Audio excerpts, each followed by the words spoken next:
കൊച്ചിയിൽ സ്പായുടെ മറവിൽ നടന്ന സെക്സ് റാക്കറ്റ് സംഘം ഒരു വർഷം നടത്തിയത് കോടികളുടെ ഇടപാട്.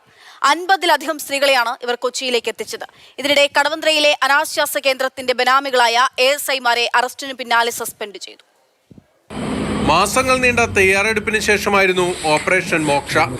കുടുങ്ങിയത് സംസ്ഥാനത്തെ തന്നെ വലിയ സെക്സ് റാക്കറ്റും. ഇതിന്റെ പ്രധാനിയായ എരുമേലി സ്വദേശി പ്രവീണിന്റെ അക്കൗണ്ടുകൾ പരിശോധിച്ച പോലീസ് ഞെട്ടി. കഴിഞ്ഞ ഒരു വർഷം വന്നത് 1,68,00,000 രൂപയാണ്. എറണാകുളം നോർത്തിലെ മോക്ഷ സ്പായിൽ നിന്ന് പിടിയിലായ 8 സ്ത്രീകൾ മാത്രമല്ല, മറ്റ് സംസ്ഥാനങ്ങളിൽ നിന്നടക്കം 50ഓളം പേരെയാണ് ഇവരുടെ എത്തിച്ചിരുന്നത്. ഈ കേസിൽ നമ്മൾ ITP ആക്ടോടൊപ്പം ഹ്യൂമൻ ട്രാഫിക്കിങ്ങിൻ്റെ സെക്ഷൻസ് കൂടെ ചേർത്തിട്ടാണ് നമ്മൾ കേസ് എടുത്തത്. അപ്പോൾ ട്രാഫിക്കിംഗ് ചെയ്തത് ആരാണ് എന്ന വിഷയത്തിലും പ്രോപ്പറായ അന്വേഷണം നടത്തും. അതുപോലെ തന്നെ ഇതിനകത്തേക്ക് വരുന്ന പെൺകുട്ടികൾ ആൾക്കാരെ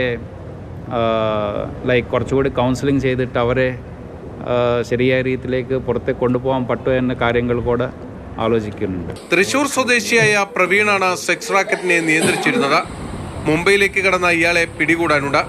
കടവന്ത്രയിൽ അനാശാസ്യ കേന്ദ്രമായി പ്രവർത്തിച്ചിരുന്ന ലോഡ്ജിന്റെ അണിയറയിലെ നടത്തിപ്പുകാരായിരുന്നു അറസ്റ്റിലായ 2 ASIമാർ. ഇവർക്കെതിരെ കൃത്യമായ തെളിവുകൾ ശേഖരിച്ച ശേഷമായിരുന്നു പോലീസ് മുന്നോട്ട് നീങ്ങിയത്. ലോഡ്ജിൽ നിന്ന് ASIമാർക്ക് ലക്ഷക്കണക്കിന് രൂപ വരുമാനം കിട്ടിയതായും കണ്ടെത്തി. അവരെ ഇന്ന് സസ്പെൻഡ് ചെയ്തിട്ടുണ്ട്. അക്കൗണ്ട്സിൽ നിന്ന് മറ്റ് പ്രതികൾ തമ്മിൽ അക്കൗണ്ട് ട്രാൻസാക്ഷൻസ് ഉണ്ട്, അതുപോലെ തന്നെ ഫോൺ കമ്മ്യൂണിക്കേഷൻസ് ഉണ്ട്. സെക്സ് റാക്കറ്റ് കേസിലും കടവന്ത്രയിലെ അനാശാസ്യ കേന്ദ്രത്തിന്റെ നടത്തിപ്പിലും കൂടുതൽ അറസ്റ്റുകൾ ഉണ്ടാകും.